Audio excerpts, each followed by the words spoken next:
Heterodox economics, it's very easy to understand. You know why?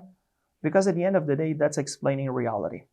When I tell my students about exploitation, I heard from one student, well, I thought that exploitation was something that was occurring in underdeveloped countries with kids working in factories. I have never realized that we have exploitation in the US. And I was explaining, just like Professor Carter was talking about how exploitation is this extraction of unpaid labor time. I was explaining students about this. And they started to recognize themselves in our theories. And they start to say, hey, that's explaining my life. So what we need to do is to get more visibility. We need to talk to more people because we are not doing economagics, right? We are doing real world economics. We are talking about real problems.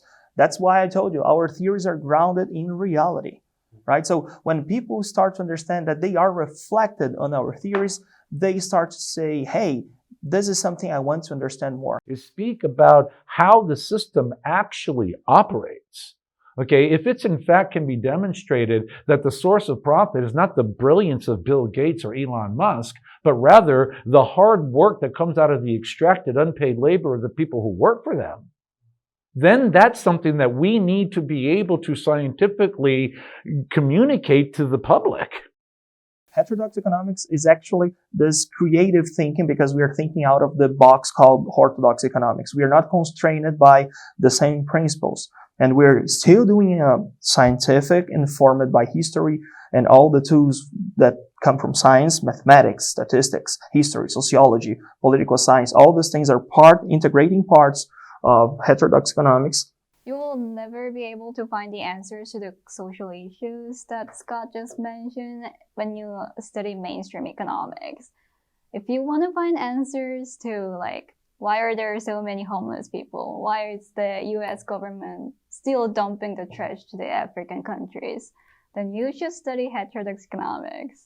I'm from Brazil. In Brazil, we have undergraduate programs and graduate programs in heterodox economics, but many people will say, hey, this is a thing for Brazil, for underdeveloped countries. In the United States, you're not going to see heterodox economics. Actually, that's the opposite. Here's the core of the system. That's where the system is most, the stronger part, it's here. So that's where we need to be and show people that we have an alternative. An alternative, first of all, to explain and understand reality. Therefore, if we can understand and explain reality in a better way, we can provide better answers, better policy recommendations, better accommodations for the social conflict that we have, because we live in a class society. In my undergrad, which was very mainstream economics, people just avoid the conflicts. They do not do teamwork because it is inefficient. They prefer individual work. But in heterodox economics, the people, they all share the power of collective action and mission. So that's why we do the protest. We go outside the street and we do the solidarity strike. So what are the schools of thought that inform these things? For me, the most important and fundamental one is Marxian economics because of one important thing. The recognition that we live in a mode of production that's an organized system that explains how the entire logic of the system comes from or stems from the most important concept in this system. That's capitalism. So the system of capital.